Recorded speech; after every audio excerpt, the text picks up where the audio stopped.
Hello and welcome to another episode of Micro Musings Podcast. I'm Natasha Taylor, and I'm here with today's featured poet, LindoYes. LindoYes is a dyslexic spoken word poet who was born and raised in Philadelphia, where he currently lives. He has been featured on many platforms, including Philly Weekly, the Philadelphia Inquirer, Button Poetry, Voices in Power, and Deaf Poetry Jam. How are you doing today? Yeah, I'm doing good. I'm excited to be here.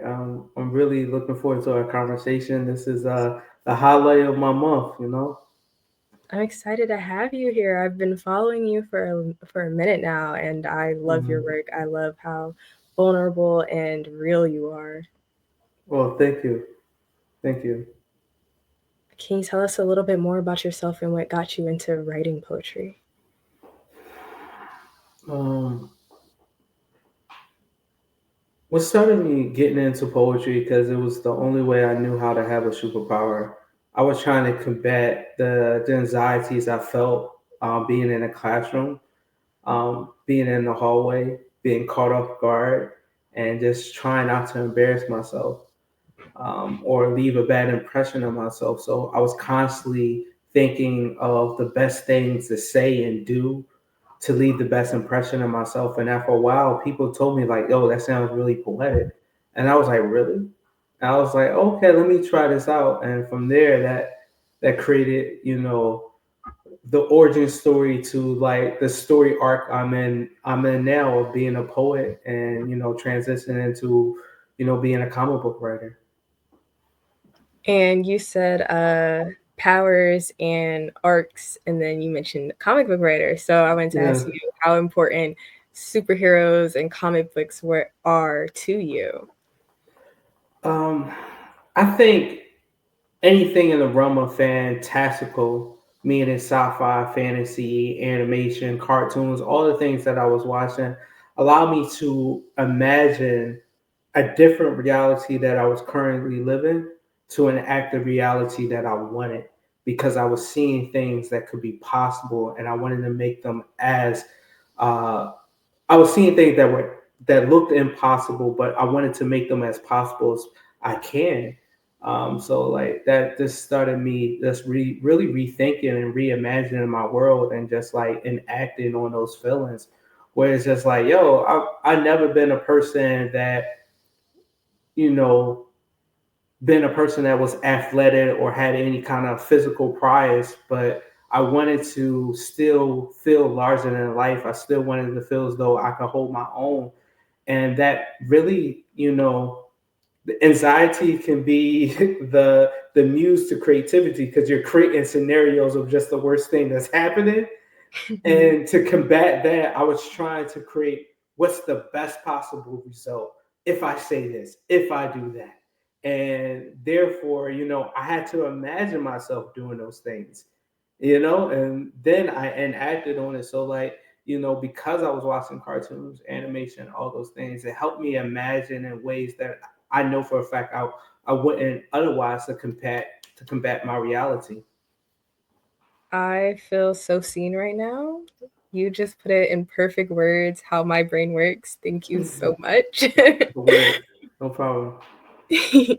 um, do you happen to remember the first poem you ever wrote? Yeah, I do. It was deja vu, and it dealt with the simple fact of just like how I felt as though someone I was romantically interested in kept on coming up in my life, um, and how that's carried on into just like a love story that felt like deja vu. It's so interesting. And is that the kind of thing that mostly inspires your poetry? Is it your life experiences, your emotions, other poets? It's a very variation of a lot of things. A lot of it is people watching it. A lot of things is just like imagining. A lot of things is just like my lived experience and conversations with my therapist and overcoming it. And then sometimes it's really just about, the literary art form of it, just trying to use devices that, you know, I want to explore or I want to feel empowered by. Like I get really excited if I can find a double entendre somewhere in my work, or a nice illusion or a concept that works really well. So, those things like motivate me as well. But specifically with Deja Vu, it was really about like, could I use this term that I just learned about remembering something, and then talk about having this experience with someone where it feels as though they kept on coming up in my memory, and make a nice kind of like illusion there, but then also will add like a few similes here and there that makes it really potent, and say something really impressive about love and the love that I wanted. Hmm. I love the way you describe things. It's very Word, intentional. word, thanks. You mentioned people watching. I wanted to ask if you have a favorite spot to people watch. Um, Uptown. I'm Germantown born and raised. I really like just like biking through Germantown Ave, seeing people, and just trying to figure out their story by just the ways I see them interacting. I don't suggest this to everybody, but I love biking through North Philly around like 11 p.m. Those You're like bold. very You're bold. it's not for everybody, but those moments where you just see people, you know, either wandering to their destination or in that long stare wondering where they're going, or that anticipating a waiting of just like, yo, I'm at the bus stop and I need to get home. I need to get to where I need to go. And those kind of just like stares in people's eyes, those look downs create some of the best just like poems, because I think we're all in some kind of way are just like in that stare, a puzzle, of wondering, of trying to get to our destination. And I think in those kind of like hours where there's a level of danger in that, there's a level of urgency, care, and survival that also comes, that to me paints a fuller picture of people. Mm. You're convincing me to try it. I wouldn't I'll suggest it for start in my own everyone. neighborhood. I'm not gonna start up there. I'll start in my little southwest corner. But I personally enjoy people watching on the trolley going into the city, Hmm. because you see all the different kinds of people that are, aren't from Philly, and they're trying to figure it out, and they don't know where they're Hmm. going, and it's so Word. interesting. And you see the high school kids on their way home, and the people getting off from work, and I'm like, yeah, this is interesting. Y'all all have little Hmm. lives. I'm intrigued. Definitely. Um, you also mentioned therapy, and I'm a big proponent of taking care of your mental health. And I noticed from your social media that you are too. And I wanted to Hmm. hear a little bit more about that from you. I've been in and out of therapy for some years now, and I think for me, I look at it like any form of fitness. Like if you have certain body goals or body desires, or just a certain diet that you want to keep, you go to the gym. You subscribe to a certain regulation of food and stuff of the nature. And I look at that in the same way of just like my emotional and mental health, where it's just like I want to be as fit as possible, so I have to expand my ideas through talking about my emotions. And then also I want to be able to just like do it on such a regular basis that I'm regulating my emotions, so I can have aggressiveness that looks like me being upset, but I'm not passing on that upsetness to someone else.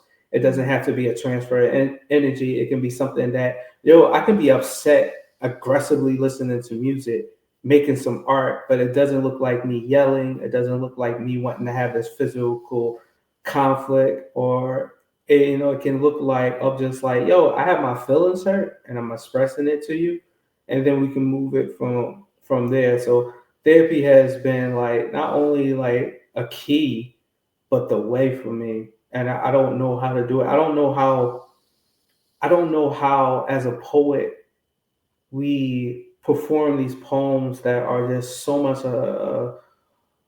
heart wrenching, and then leave the stage and not try to figure that out, because it's not like those stories end on stage. They continue in our life. So we gotta do more than just the poem. Even though the poem can be therapeutic and cathartic, it is not therapy. So I'm a big component of that, because it's just like it has helped me out in so many ways. I know I'm a better poet because I'm in therapy, and I know I'm becoming a better person because I stay in therapy. Mm. I 1,000% agree with you. Writing the poem feels cathartic, and performing it and releasing it, it feels good. And it's like, yes, other people may feel this way and they know they're not alone, but that's only one portion of doing the work. Like, you can't get used to feeling that way and staying within it. You have to still grow through it rather than just going through it.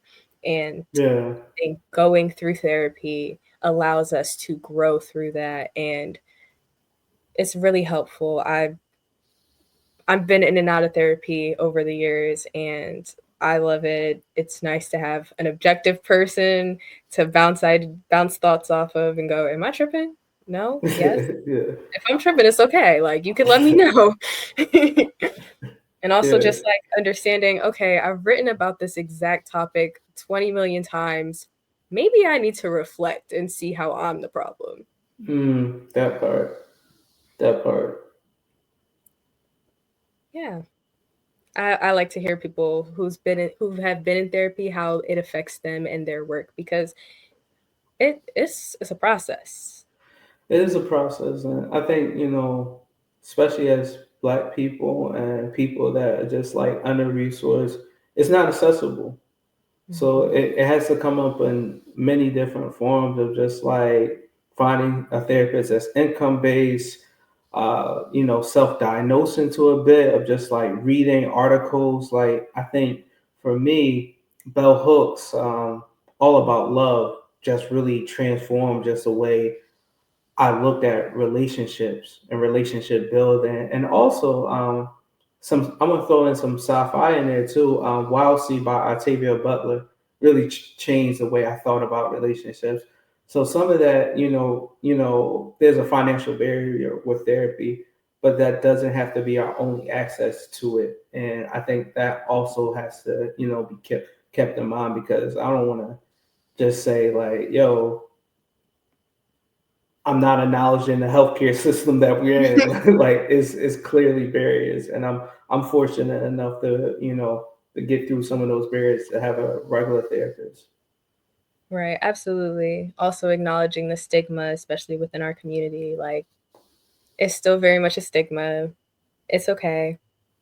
Yeah, I I'm trying to take care of myself. Like you said, I see it as a part of taking care of my health and my fitness, and very much barriers. I'm lucky enough that I have access to it. Um, and All About Love definitely did change how I see relationships. I think for me, it started with books. It started with them self-help books yeah. and reading. That first chapter when she's talking about how we model a lot of our relationships out of just like the parenting that we see in front of us, and how like so much of just like giving how disfranchised we are, and all the isms we're going through, there's a level of abuse that we have accepted in our receiving of love, that we actually don't know love without any abuse, and we need to take the abuse out of love to fully receive it. Yes, I put the book down. I said, "Oh."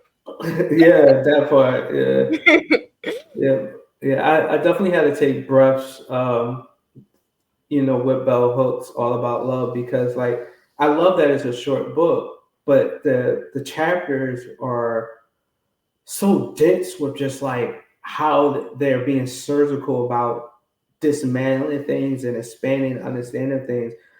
I have to sit with the ideas for a bit, you know.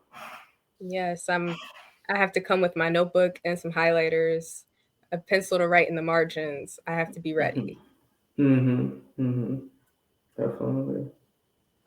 Um, but I want to get back to you because in a minute I'm gonna go into your book because I'm really excited to talk about it. Yeah. That's all um, love. so real quickly, I want to ask you, how do you choose to share the work that you put out and perform versus what you keep for yourself, if you keep anything for yourself?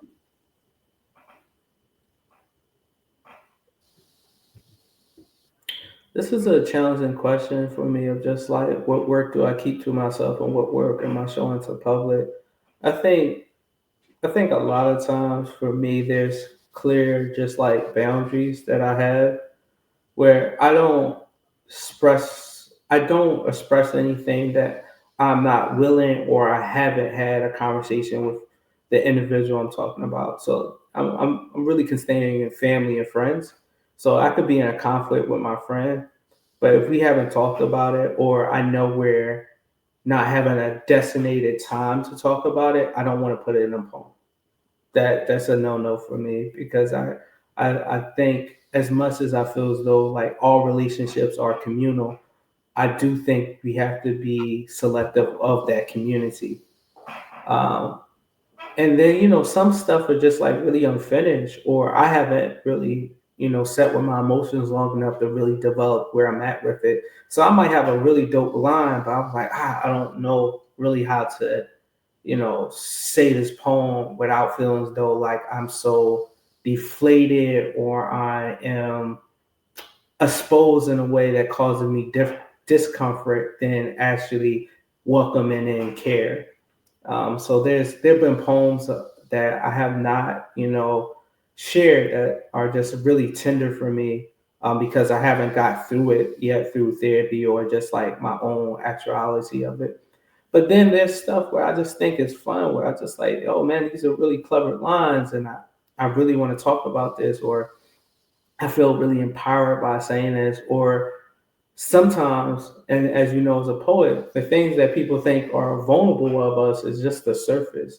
Like it just be really surface thought. There's so many things, layers under there that I have not got to, but since we're just like not having these conversations so publicly, it does feel like a lot to people. So like those poems are like often I'm doing, and then I also just to add on to your question, I'm really invested in visual poetics. So I'm often thinking about just like how can my poems paired up with images and animation. So a lot of times when I'm creating a poem it's prompted by like an image that I have in my head or an animation I have in my head.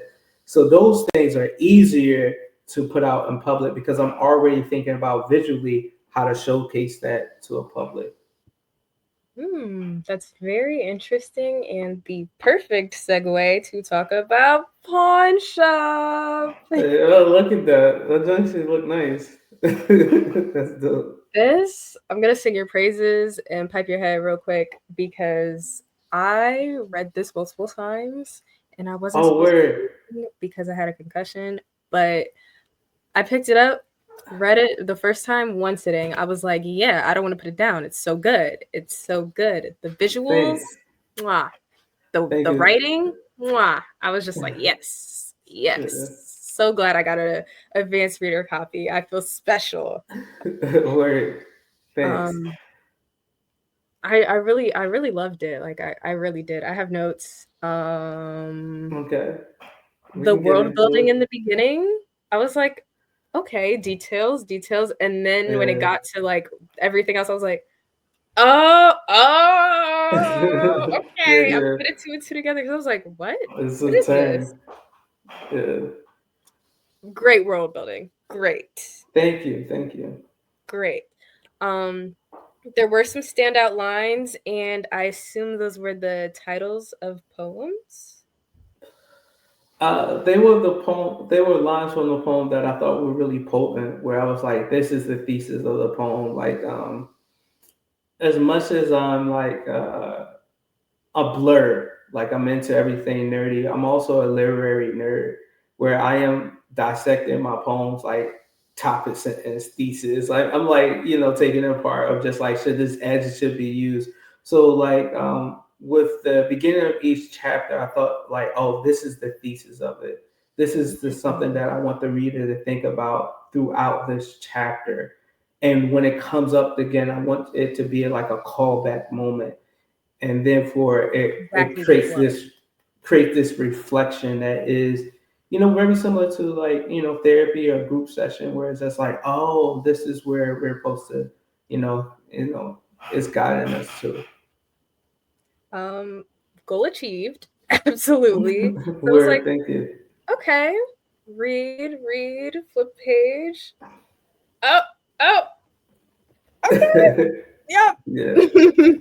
yeah, thank um, you. and I definitely loved the lines that you chose as the thesis because they stood Mhm. out before even continuing. I was just like, ooh, Yeah. yes, I love them. Like I wrote them down. I said yes. I don't know if it's like top secret. So I'm like, I don't know if I just say it, but I loved them. Like Thank so you. good. So what inspired you to have like this topic of Afrofuturistic Philly?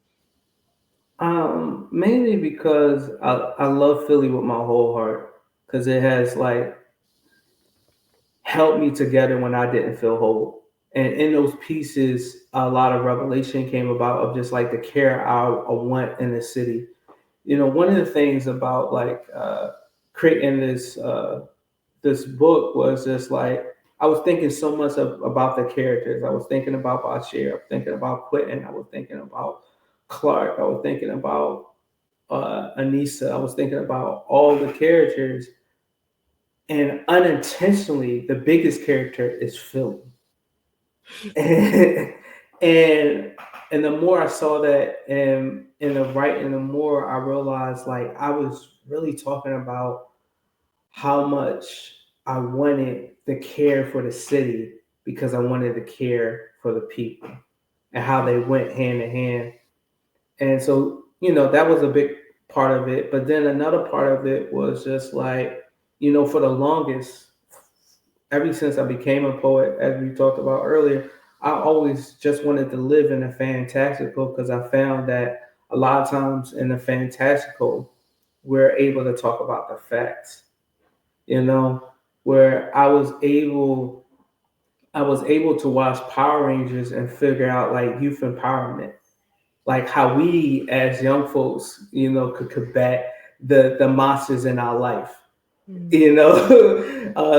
So I saw those messages there, and it made me feel empowered to be like, oh, okay, I'm going to start a chess club after school.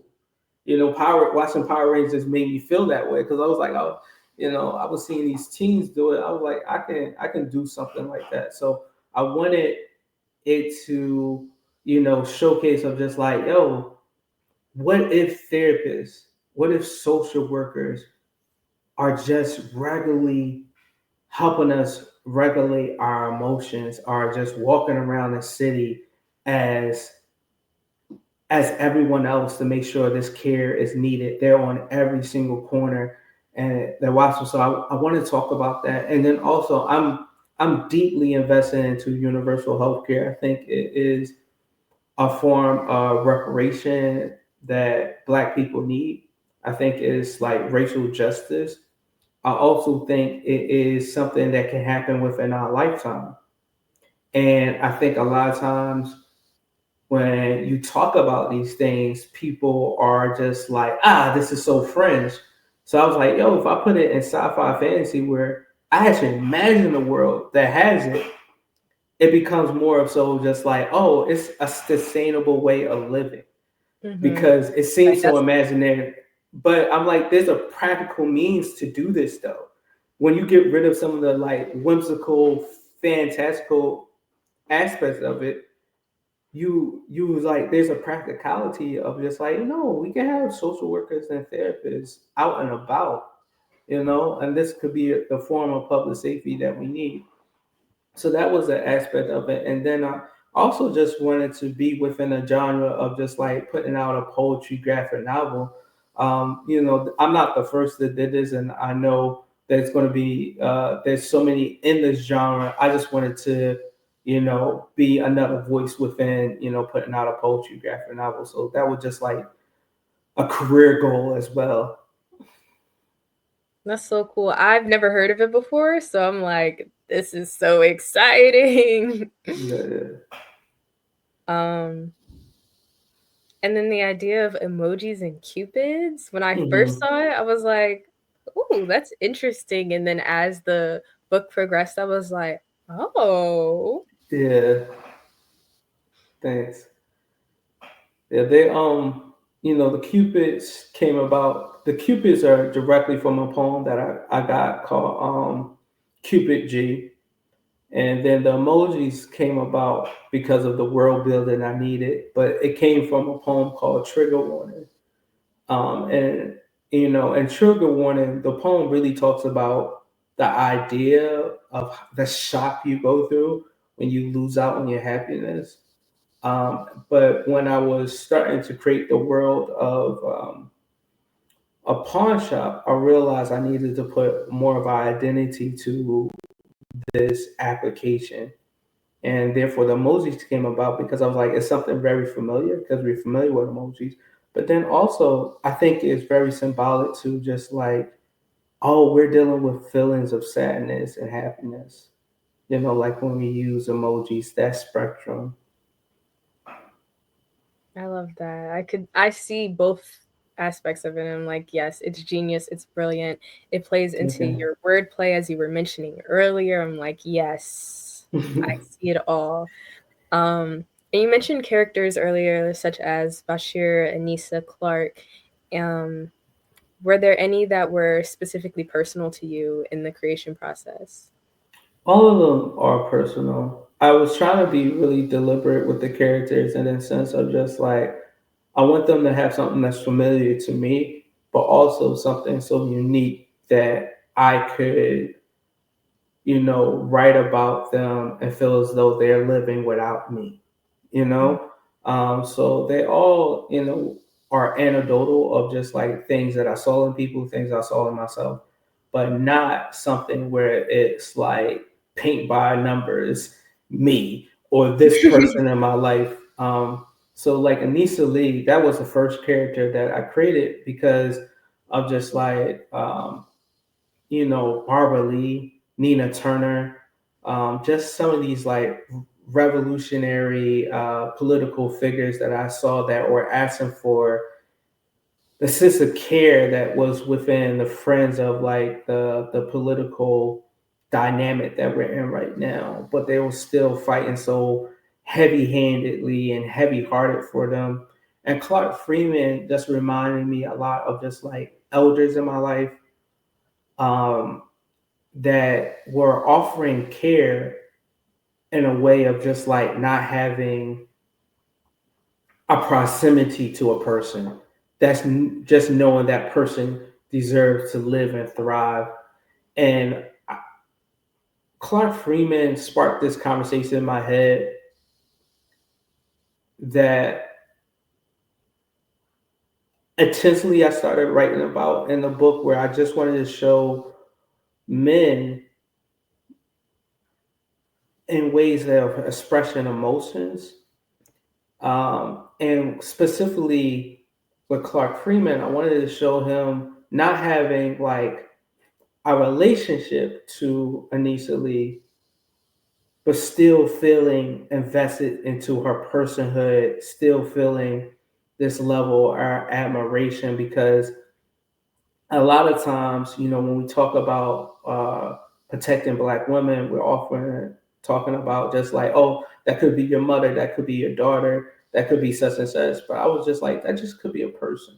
That's it. I don't Mhm. need no relationship to such and such to recognize their value.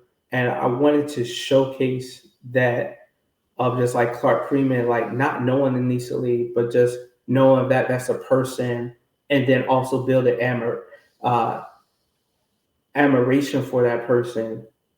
And then, the book opens from there. And then I hope it develops into a conversation of just like, you know, how we are building relationships. Because one of the things that I did do intentionally is like all the chapters could stand alone, but the characters show up in each one of the chapters in some type of way. So even though we feel alone with our issues, like we're all the main characters, there's so many people that are impacting us that are going through the same thing that we're not alone.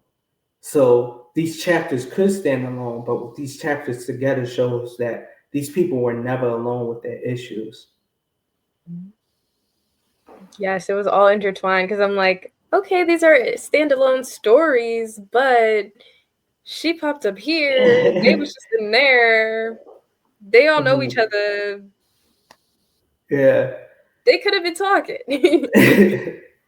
And Yeah. going back to your point about Clark, you did a great job with Clark, showcasing his admiration for Anissa. I definitely like at the beginning I thought he did know her.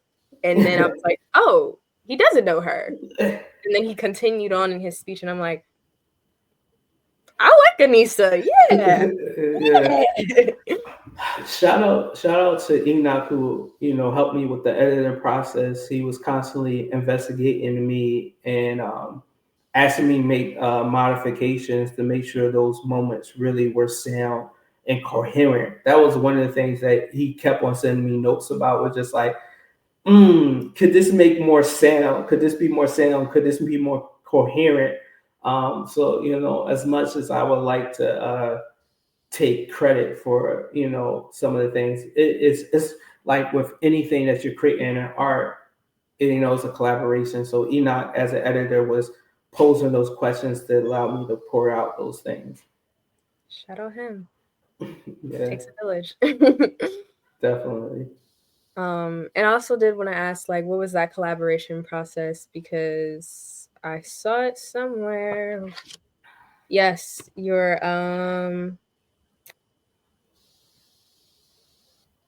the visual artist and the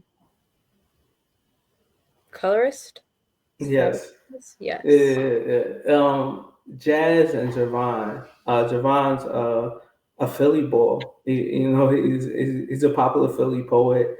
I want to also just say, like, he's nationally recognized at this point in his career, and he's also a visual artist. And I read his book, journal entry, that was given to me by Enoch. Enoch was like, "Yo, you should read this poetry book," and I was like, "Cool, I'll check it out." And I already like Javon poetry, so I was just like, "All right, cool. This is just going to affirm what I already think about his poetry." But then when I saw the visual arts in it that he can, paired up with some of his poems, I was like, "Oh, I want to really collaborate and work with him." And then Jazz is someone that is a defining person in my career. I know Javette, Jazz has,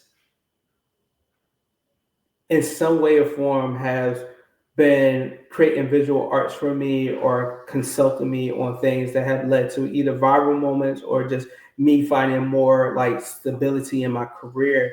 And I could not imagine doing such a big project without Jazz. So Jazz was like a person I reached out to, and she did all the coloring, penciling. She also did the editing.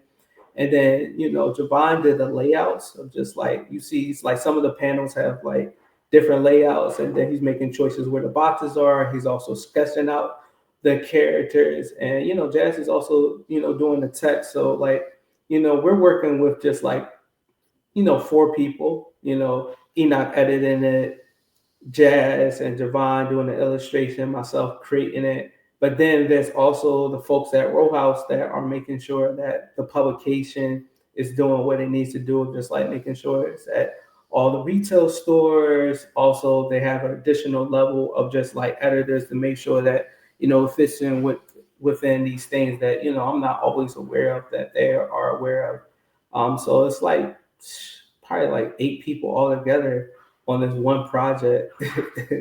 And then I'm sure there's people that, I'm regretfully missing right now because I don't get to see everybody that's putting a hand on this, but I get the emails.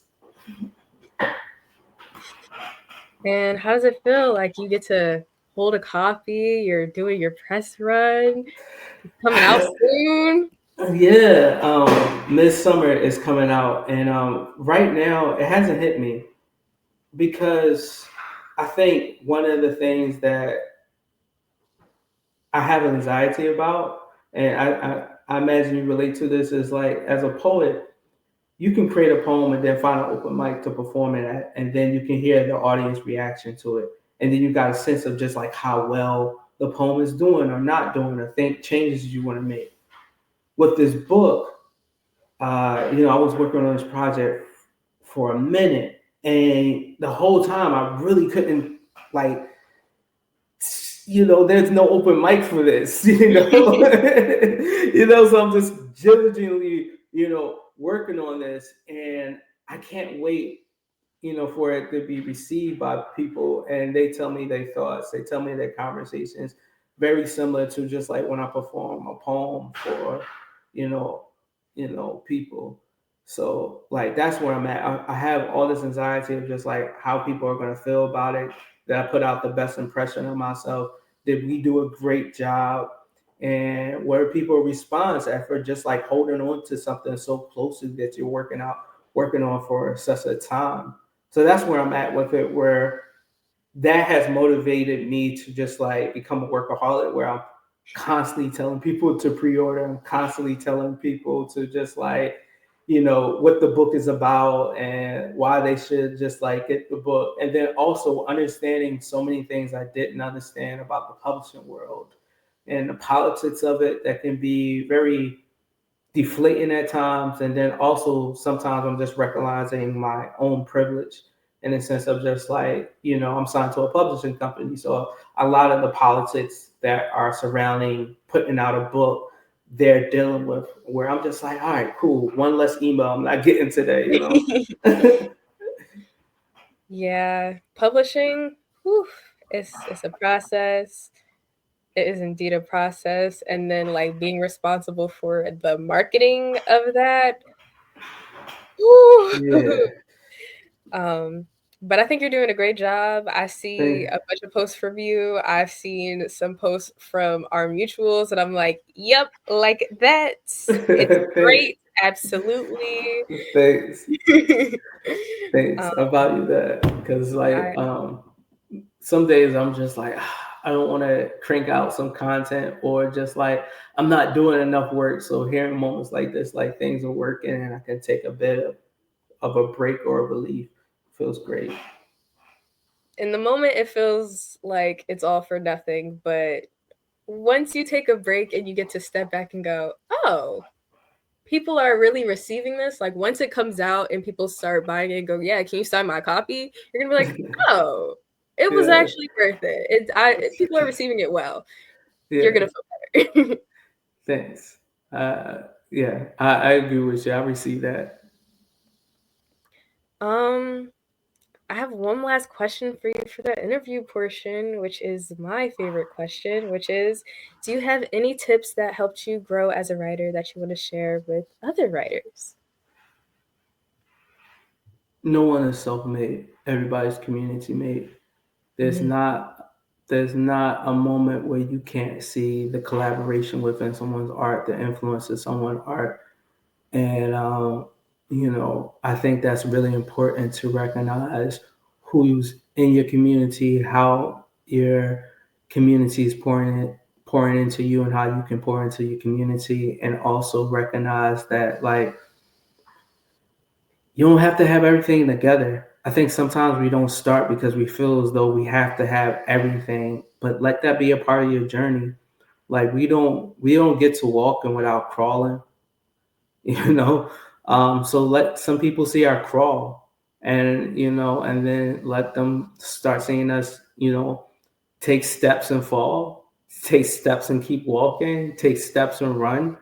So I think it's really important to just do and not worry too much about just like is everything together, but learning the process to get everything together. And I think people want to be a part of that story. Dropping gems, y'all. Hope y'all took notes because community is key. Absolutely, 1,000%. And people like relatability. They want to see you build with them. Hmm. Everything you Yeah. said. Um, Thank you so much for sharing your story and talking to us about Pawnshop, y'all. Make sure you pre-order your copy. It was great. I will be rereading it again as soon as we hang up with this call. So yeah, Thanks. I'm gonna carry it in my bag with me because I will be asking you to sign it. Mm-hmm. Okay, cool. I'll make sure you're at the release party. Oh, it's a release party. I'll be there. Okay, cool. Thank you so much for joining us on Micro Musings. It's so great to have you here. No problem.